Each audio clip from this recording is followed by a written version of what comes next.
Pour son 55e anniversaire, l'avant-dernier, Hitler ne connaît que des revers. Le plus grave pour son prestige est la chute de Sébastopol qu'il avait voulu conserver jusqu'au bout. En Italie aussi, Kesselring lui annonce que la ligne Gustave ne pourra pas résister au coup de butoir des généraux Clark, Alexander, Juin. Sur mer, la guerre sous-marine est désormais perdue et dans le Pacifique, les Américains débarquent bientôt dans l'île de Wake, une défaite pour les alliés japonais.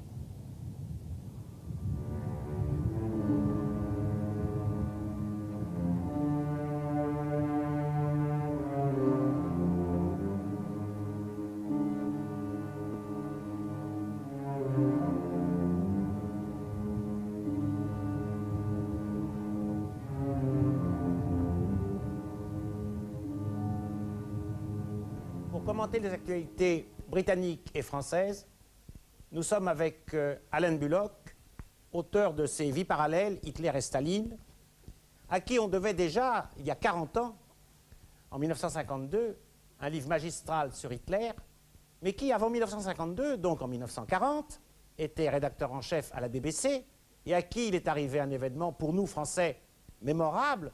Vous avez rencontré le premier, De Gaulle. Yes. Oui. En mai 1944, j'étais à Londres. J'y travaillais depuis 4 ans à la mise en place des émissions de la BBC vers l'Europe, et notamment vers la France.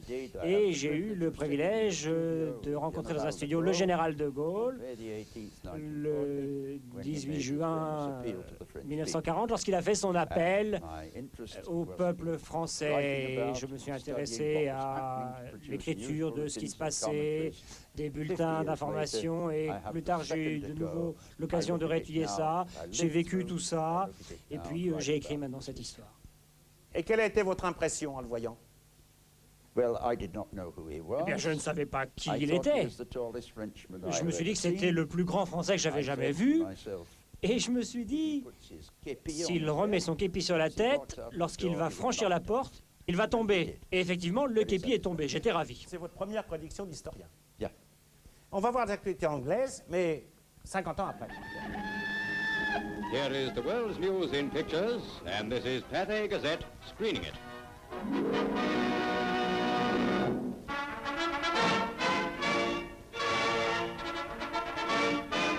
General Montgomery visits the home fleet at a British northern base to thank the senior service for the part it played in his victories in Africa and Sicily. It so happens that this is the General's first visit to the home fleet.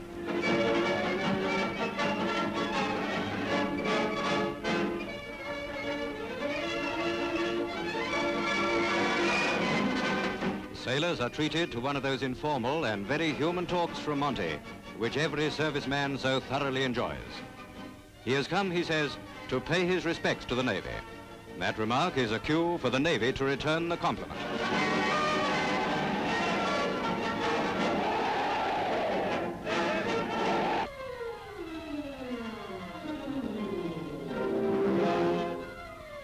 Unlike railway marshalling yards in Europe, those in North America are free from air attack.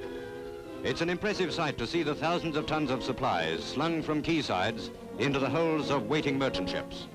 Some of the resources behind the Allied invasion plans.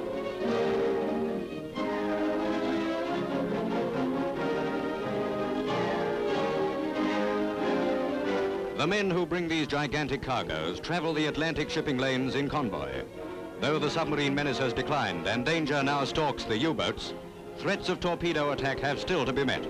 But the hunting sub becomes the hunted, and another ocean-going U-boat falls victim to the Allied patrol.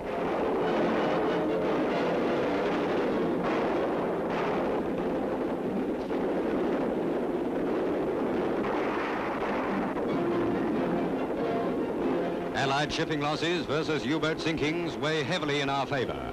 One more losing battle for Germans to weep over.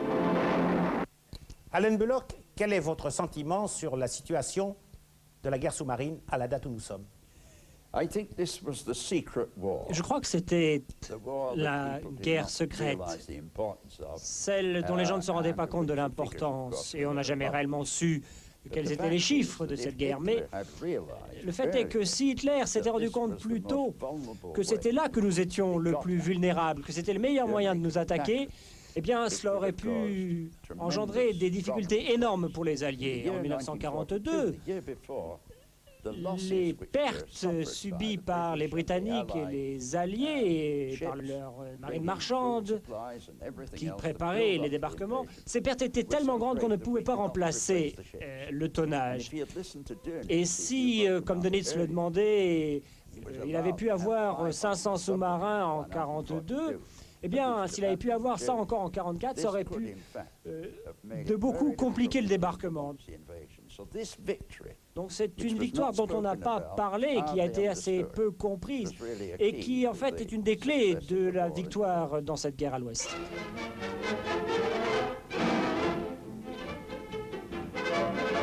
At their headquarters in Italy, student nurses of Marshal Tito's Yugoslavian armies parade before wounded partisan soldiers recuperating from injuries sustained in the battle for their homeland. In their struggle against the Germans, these Yugoslav patriots have won some of the most amazing victories of the war. This 13-year-old youngster, wounded in action, carried messages between armies in the front line. Typical of their fighting spirit, these unconquered people board ship to return to the hills of Yugoslavia and carry on where they left off. This group goes to relieve brave Montenegrins, also members of Tito's army, who are being sent to Italy for rest. Their red-starred banner stands for as brave an army of people as you'd find anywhere in this war. Alan Bullock, c'est intéressant de voir que les anglo-saxons, les Anglais plus précisément, montrent l'étoile rouge sur le drapeau yougoslave. C'est une manière de dire, voyez, nous sommes maintenant ralliés au communisme de Tito. C'est un vrai allié, comme les Russes. Or, ce qu'on ne savait pas, c'est que Staline s'était opposé à ce qu'on mette cette étoile rouge sur le drapeau. Parce qu'il voulait mieux cacher son jeu, d'une certaine façon, et il pensait que ce serait imprudent de trop brandir le drapeau du communisme en Europe orientale. Et même, il était contre Tito, qui avait pensé qu'il fallait, en quelque sorte, dire au roi d'abdiquer et renverser la monarchie. On a vu la même chose en Italie, où Staline a reconnu le roi, alors que les communistes, comme Togliatti, n'en voulaient pas. Ça faisait partie de la stratégie qu'on appellera plus tard, en tranche de saucisson, où c'est étape par étape que Staline veut gagner le pays, et pas d'un coup, pour ne pas affoler les populations.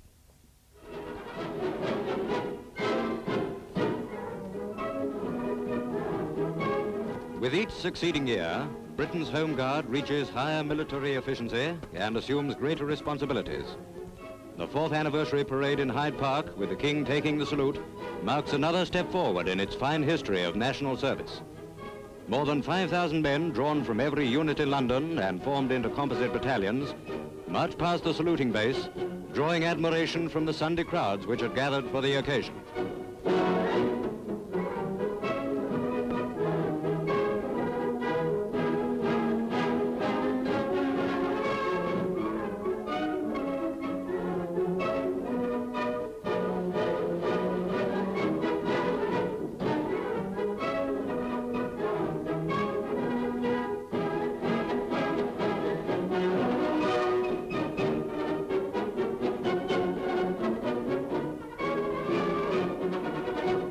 The King, as Colonel General of the Home Guard, is accompanied on the dais by General Sir Henry Lloyd, GOC, London District.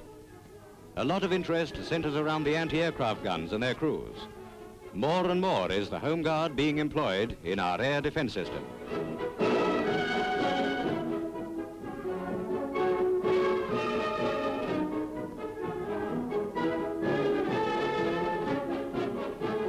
The weapons upon which every eye is riveted are the rocket projectors, paraded through London on 60-foot-long RAF trailers for the first time.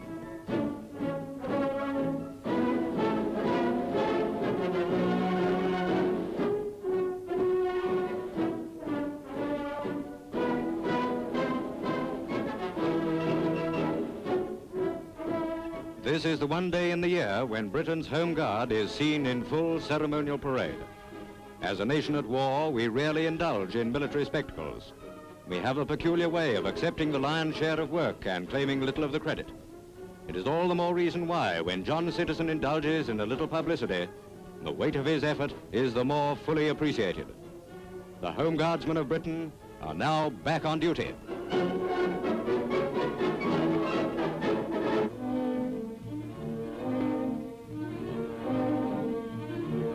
In the tragic death of General Wingate, seen here with Admiral Mountbatten, the Allies lost a brilliant leader.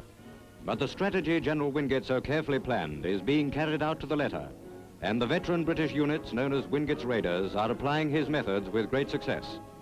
The monsoon season is expected at the end of May. The failure of the Japanese offensive on India, the Allied accomplishment in the building of a new supply road, the Lido Road into China, all conspire to make the position of the Japanese an uncomfortable one. The construction of the Lido Highway, which makes up for the lost portion of the Burma Road, was largely made possible by the supply of material by air.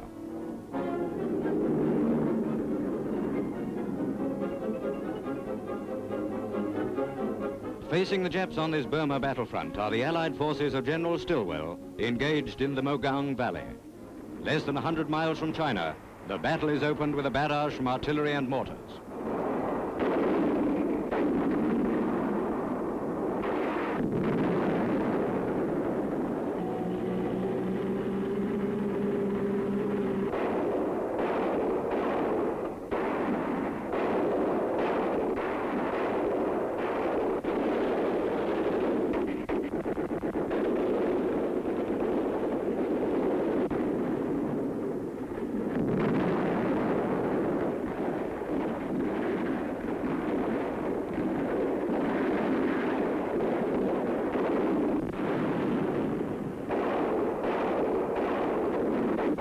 Killing and cutting off large forces of Japanese in Burma's interior, the combined Allied armies in Southeast Asia are stepping up the tempo of battle as this global war enters its most intense phase.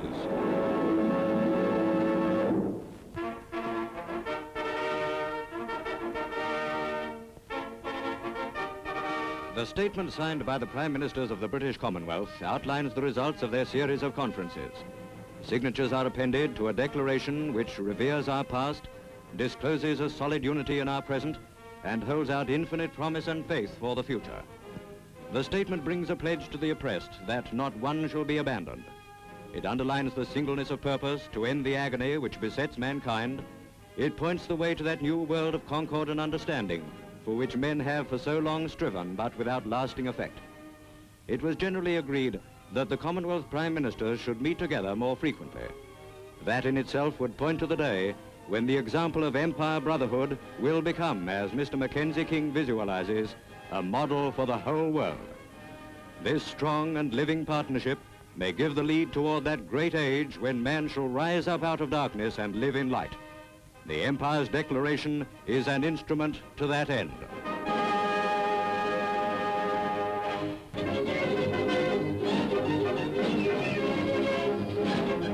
A big crowd at Newmarket to see the 2,000 guineas. Now this time we cut the preliminaries and come straight to the race. 25 colts and 1 filly get well away to contest the big classic. The solicitor makes the early running but loses pace fairly soon. Orestes, the original favourite, is making a poor show, while Merry Mark, a long shot, is out in front.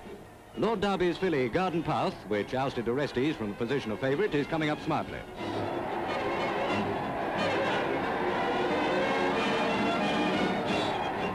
Harry Ragg comes through on Garden Path, veers to the centre of the course and takes the lead with growing confidence and Tiran close by.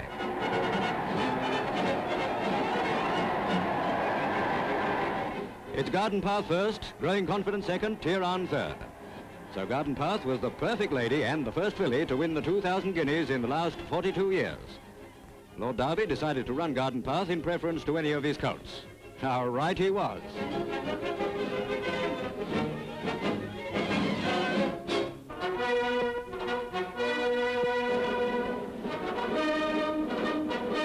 Of stalemate on the casino front. General Alexander launches his great offensive against the Gustav line. To the huge Allied force massed for attack, he said, "You have been given the honor to strike the first blow in the final defeat of Germany." At 23 hours, it started.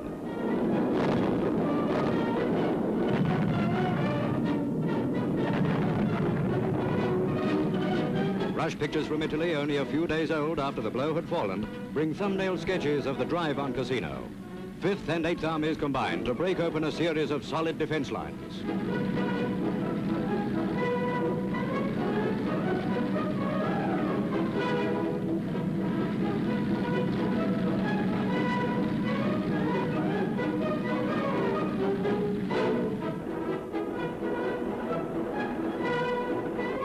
For the first few days, cautious communiques come through until a week later we thrill to the news that Cassino has fallen and the Gustav Line no longer exists.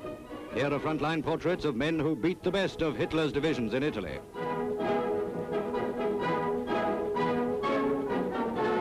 Air support is weighty and constant. Into regions where the Germans have their supply lines go marauders to blast every bridge leading to their embattled troops.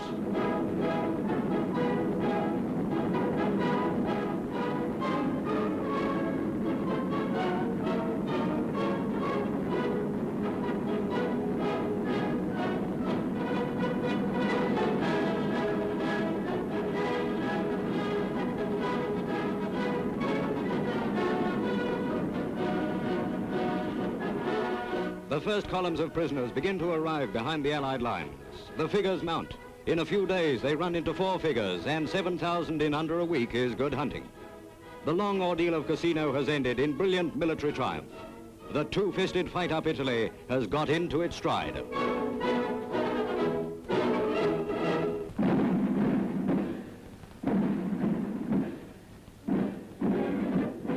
A feature of the King's 5th wartime visit to the home fleet is the impressive sight and sound of the Royal Marines Band.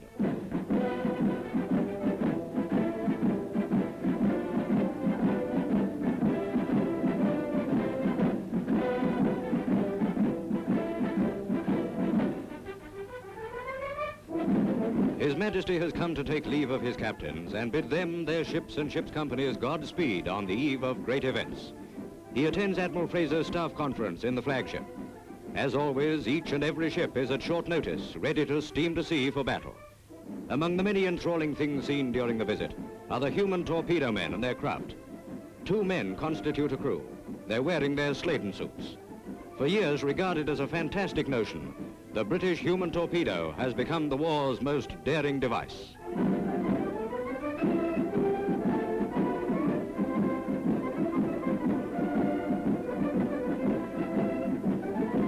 This is a demonstration identical with the one the King saw during his visit. Over a year ago, 6 men rowed into Salerno harbor and sank an Italian cruiser and troopship. Number 1, the driver, is an ex-hairdresser. Number 2, the pillion rider, who manipulates the explosive charge, was in the dry cleaning business. Both men sit astride the torpedo, which is driven by electric batteries. A heavy charge of high explosive is loaded into the warhead of the steel cylinder. On approaching their objective, they dive underneath the ship, attach the charge to the keel and start the time fuse. The torpedo, minus its head, is then navigated out of the destructive radius of the explosion before it takes place. Like a submarine, it can travel either on or below the surface.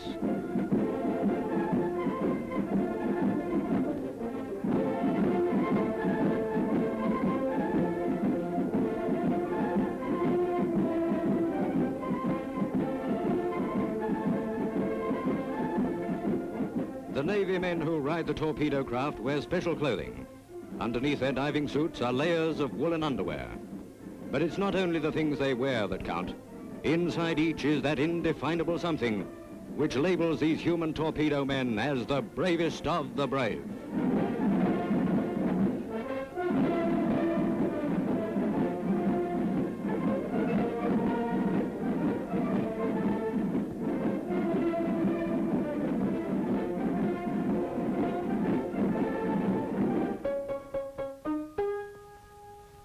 That's right. Shake a line. An urgent call is coming up. My dear, I just can't wait to tell you. The dance was too wizard.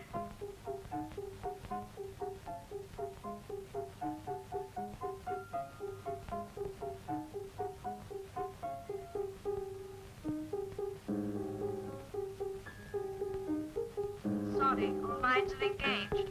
She was certainly going in for them in a big way. Oh, that must have been very trying for you. Silly.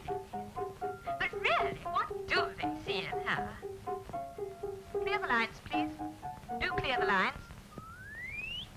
At last, he's managed to get through to tell Farmer John that the tractor he was so urgently wanting will be ready tomorrow. That was worthwhile, and there are thousands of important calls between battlefront and battlefront, between squadron and squadron, from supply depots, from war factories. Everywhere the telephone is a vital link. So next time, before picking up that receiver, remember the telephone is a weapon of war, and think twice before you make a trunk call.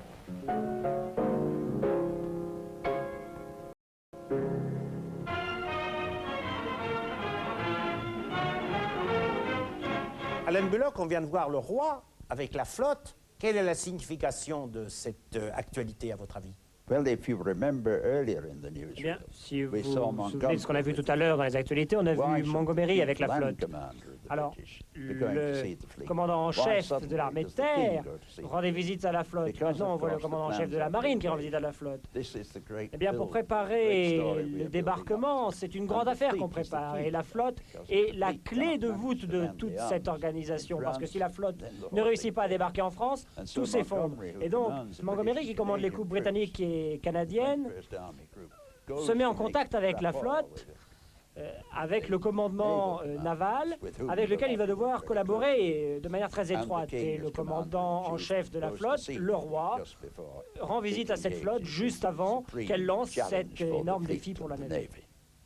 Et comment vous voyez la situation générale à cette date? Well, at this time, I Eh think bien, we have a je crois phrase qu'à in ce English, moment-là, the lull before the on pourrait storm. dire qu'on est dans un This is calme the avant la moment tempête. towards which we are building up. On est en train de se préparer au dernier acte, au dernier grand événement de la guerre. Il ne se passe rien de très important en mai, mais on attend beaucoup de choses en juin. D'abord, la capture, la prise de Rome, la chute de Rome, puis le débarquement du 6 juin, puis en réponse, l'attaque des Russes le 22 juin, la grande attaque lancée en Biélorussie qui leur permet finalement d'arriver en Pologne, puis en Allemagne, avec leurs victoires successives. Donc, juste après ce mois de mai, la guerre se déchaîne. Et puis en juillet, il y a l'attentat sur Hitler. Et ce qui me semble intéressant, c'est que si Hitler avait été tué dans cet attentat, on aurait épargné bien des vies et bien des drames, parce que ça aurait arrêté la guerre. Et la guerre se serait donc arrêtée avant que les Russes arrivent en Pologne, avant que les Russes arrivent en Allemagne, avant que nous avancions beaucoup vers l'Est. Nous n'étions pas encore à Paris à ce moment-là. Et une grande partie des dégâts causés à l'Europe ont été causés au cours de cette dernière année de guerre et ça aurait pu être évité si Hitler avait été tué lors de cet attentat. Mais qu'il n'ait pas été tué, ça débouche sur cette dernière année de guerre avec toutes ces dévastations les plus grandes de l'histoire humaine. Elle se situe dans cette dernière année entre mai 44 et mai 45. Eh bien, on va voir maintenant les actualités françaises.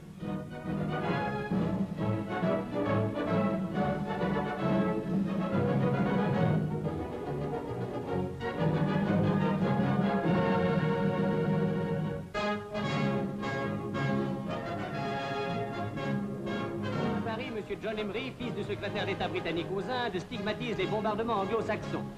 Ce que je déteste, c'est une petite clique de gens qui ont non seulement jeté l'Angleterre dans cette guerre et le peuple anglais, mais qui encore se sont jetés dans une guerre d'assassinats, de femmes, d'enfants, de mutilés et de vieillards.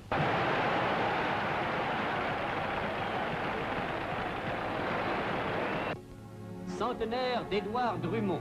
Sur sa tombe, le commandant Paul Schack va souligner la prodigieuse influence qu'eut sur notre siècle l'auteur de la France juive, l'homme qui codifia véritablement l'antisémitisme en le replaçant dans le cadre des traditions françaises.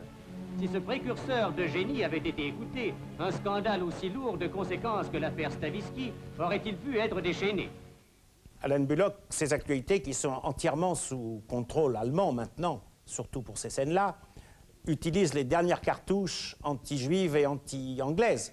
On montre Édouard Drummond, qu'on connaît bien, et Amri fils, qu'on ne connaît pas, qui est le fils de quelqu'un de très connu en Angleterre, mais qui ne représente absolument personne. Et maintenant, on va voir le départ du maréchal Pétain, de Pétain depuis Vichy. Départ obligé, les Allemands veulent qu'il évacue cette ville, n'est-ce pas, mais qui est camouflé comme s'il allait faire une tournée en province. Cela dit, les habitants de Vichy s'en rendent compte et ils crient Pétain à Vichy, ce qui est une manière de comprendre, de sentir qu'il n'est pas encore enlevé, mais qu'il le sera bientôt.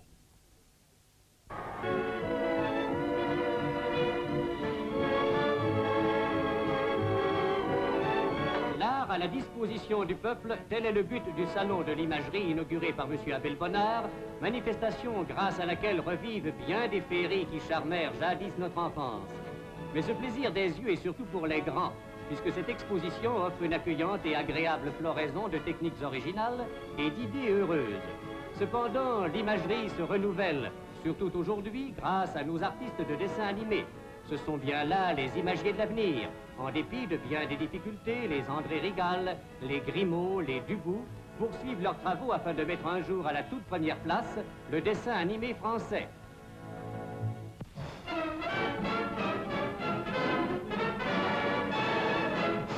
Le championnat de France de judo au Palais de Glace se déroule en présence de M. de Villiers-Terrage, représentant le chef du gouvernement, du colonel Pasco et de nombreuses personnalités japonaises.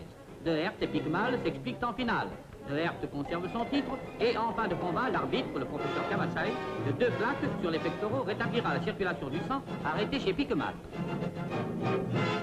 Acclamé par la population, le docteur Ante Pavelic, chef du jeune État croate, fait un voyage d'inspection à travers les provinces récemment débarrassées des bandes communaux-terroristes.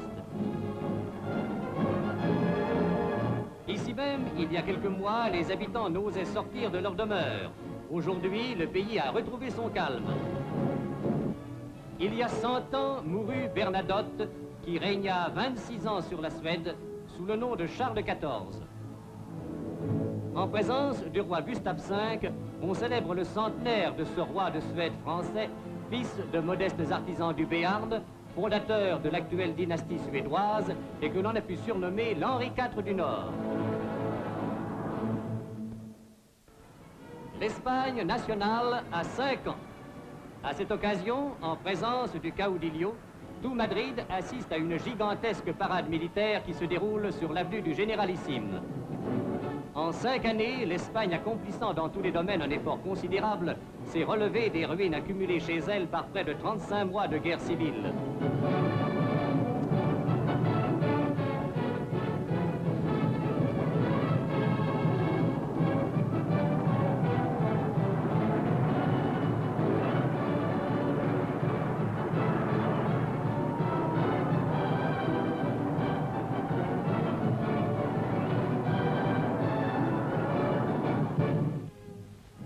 Berlin, en ruine, se hérisse de drapeaux. C'est l'anniversaire du chancelier Hitler. Si nos murs sont brisés, nos cœurs ne le sont point. Telle est la devise actuelle des Berlinois, devise qui est partout arborée. En dépit de tant de bombardements qui ont anéanti des quartiers entiers de la capitale, le moral, on le voit, n'est pas atteint. Et la musique de la garde, qui comme chaque jour depuis bien des années traverse Unter den Linden, est toujours suivie avec une habituelle bonne humeur. En présence du docteur Goebbels, un grand concert symphonique est donné pour célébrer les 55 ans du chef de l'Allemagne.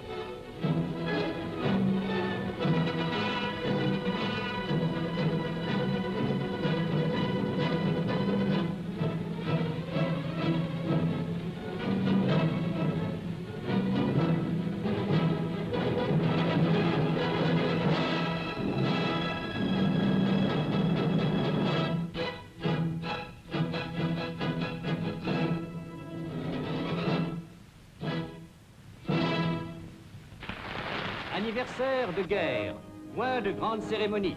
Et nous voyons le chancelier Hitler accueilli par le maréchal Göring et le maréchal Keitel, venu simplement passer quelques moments avec ses compagnons de combat et inspecter de nouvelles armes. Alan Bullock, ça fait des décennies et des décennies que vous étudiez et connaissez la vie de Hitler. Cet anniversaire, quelle remarque vous inspire-t-il? Eh bien, il y a une chose très intéressante. Si on réfléchit à Hitler, c'est quelqu'un qui a pris le pouvoir et qui a établi son assise sur l'Allemagne par ses discours, sa prestance, il était toujours à la radio. Et depuis Stalingrad, à la fin de janvier 1943, on ne le voit pratiquement plus, on ne l'entend pratiquement plus. Et lorsque Goebbels lui demande « il faut parler au peuple », Hitler répond toujours « non, non, il faut que je me concentre uniquement sur la victoire finale ». Il n'est pas présent à cet anniversaire, il ne parle pas. Et je pense que c'est pour ça qu'il ne dit rien, parce qu'il attend une grande victoire. Et il ne veut apparaître qu'après. Mais avant tout, il se dit que c'est en renforçant sa volonté, en refusant de voir ce qui se passe, les résultats des bombardements, la débâcle sur le front, il préfère ne voir tout cela que sur des cartes, ne pas voir les gens. Il pense que c'est la façon pour lui de prolonger la guerre, de refuser tout cela. C'est ce qui permet de prolonger la guerre pendant plus de 2 ans après Stalingrad. Et quand on pense au nombre de vies que ça a coûté et toutes les conséquences, l'arrivée des Russes en Europe, on regrette que Hitler n'apparaisse pas à cet anniversaire. Vous avez pu remarquer, Alain Bullock, d'ailleurs, que dans ce passage sur l'anniversaire d'Hitler, on nous montre sans le vouloir à quel point Berlin est en ruine, ce qu'on n'avait jamais montré nettement jusqu'à présent. En Méditerranée, les patrouilleurs de la marine allemande décèlent des traînées de fumée blanche, condensation des gaz d'échappement produites par les avions volant à haute altitude. L'alerte est aussitôt donnée au poste central de DCA, où, grâce aux renseignements fournis, on suit sur la carte de minute en minute la marche de l'escadre anglo-américaine. Tous les postes côtiers sont en éveil.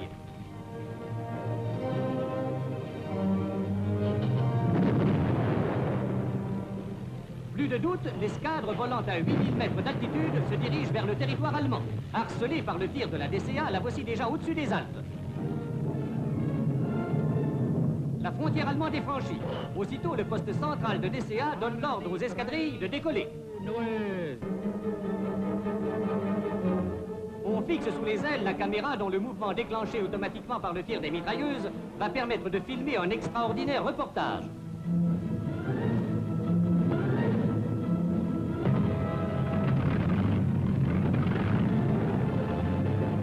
Le décollage s'effectue par groupe. Les différentes escadrilles, guidées par radio, marchent à la rencontre de l'escadre adverse. Attention, bombardier en vue.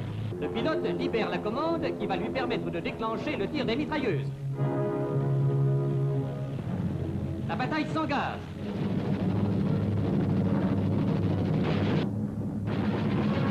Déjà, un bombardier est touché. L'équipage saute en parachute.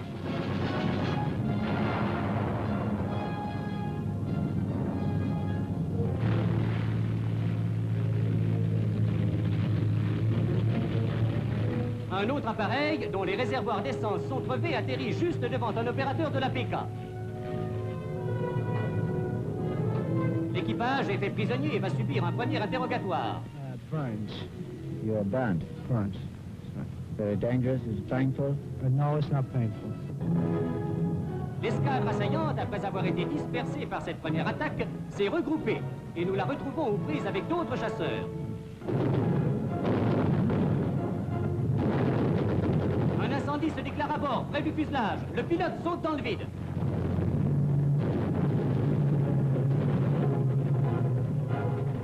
Tirant sur le manche, le chasseur remonte.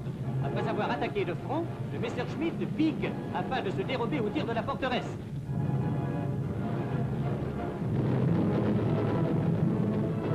Là encore, l'appareil qui a pris feu est abandonné par son équipage et continue à voler seul, mais pas pour longtemps.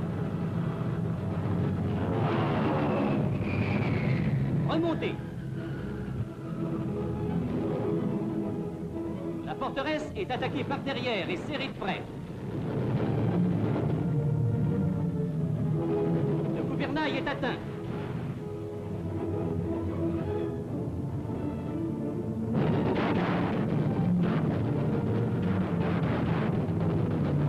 Piqué et virage à gauche.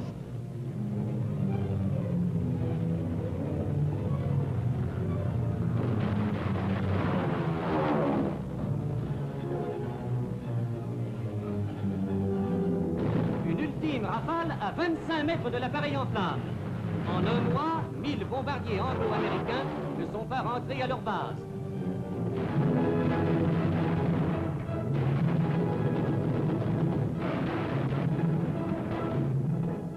Alain Bullock, ce qui est frappant, c'est que les actualités nazies fonctionnent toujours suivant le même principe.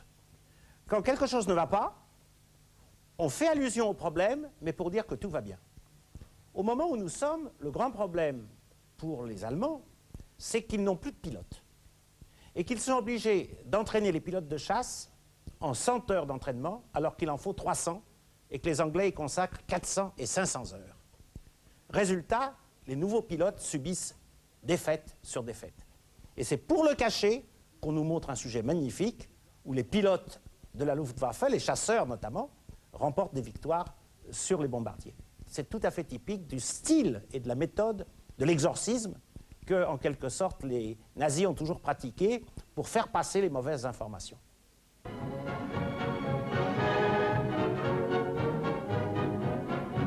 À la Galerie des Jacobins de Lyon, vernissage du salon Satire 44, où se trouvent réunies les meilleures œuvres des dessinateurs humoristes.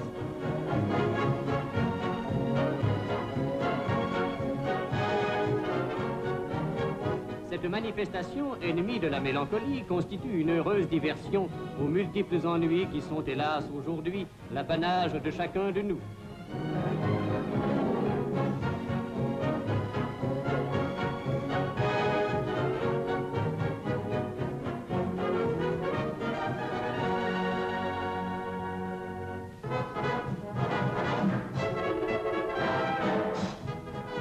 Une grande tournée de music-hall ayant à sa tête Lise Gauthier quitte Paris afin de sillonner la France et d'apporter un peu de distraction aux familles des travailleurs français partis pour l'Allemagne.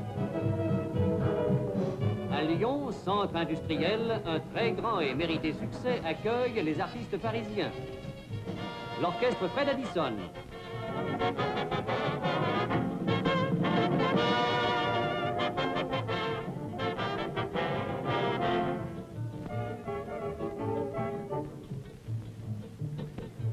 C'est la fiesta chez les Gauchos. Fiesta, Gauchos. Sont arrivés là sur leurs chevaux. Fiesta, Gauchos. Font de la pampa jusqu'à San Marino. Ce soir c'est la fiesta Gaucho. Ce soir c'est la fiesta Gaucho.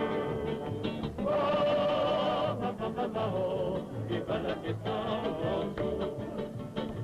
Laissez señorita chanter Gaucho. Fiesta, Gaucho. Par l'amour viendra dans les cœurs chauds. Fiesta, Gaucho. Et que le vin des jours, le temps sera bientôt. Ce soir c'est la fiesta Gaucho.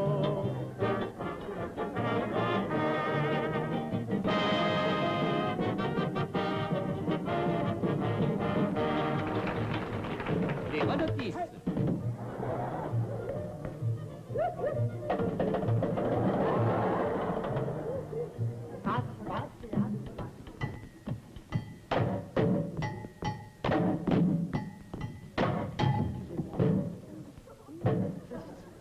Maria.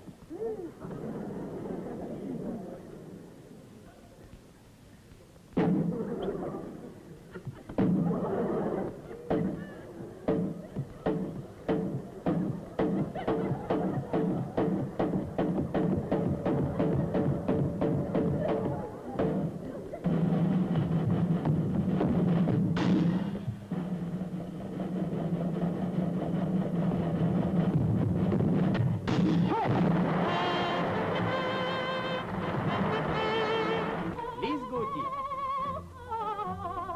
Et depuis cet instant de bonheur, tout toujours est chanté dans mon cœur.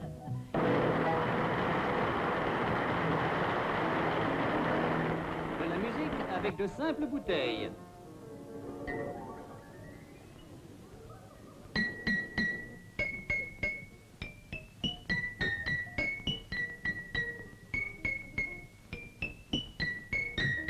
Les belles dames font comme ça. Les beaux messieurs font comme ça.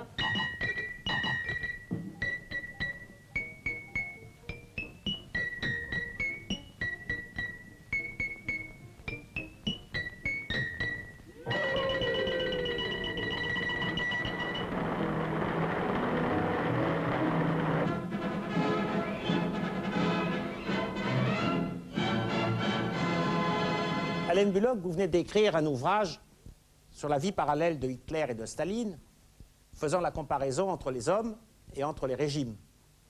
Ma première question, c'est de vous demander entre les deux hommes les ressemblances et les différences.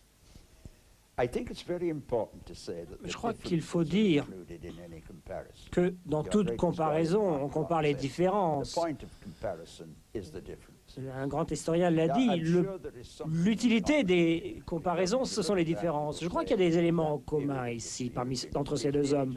Parce que cette période de l'histoire, c'est la période des dictatures. Et les deux grands dictateurs, c'était Hitler et Staline, deux hommes qui avaient une idée d'eux-mêmes, qui se représentaient comme étant des personnages historiques, faisant se réaliser les plans de l'histoire. Pour Hitler, les plans de la Providence, pour Staline, les plans de Marx.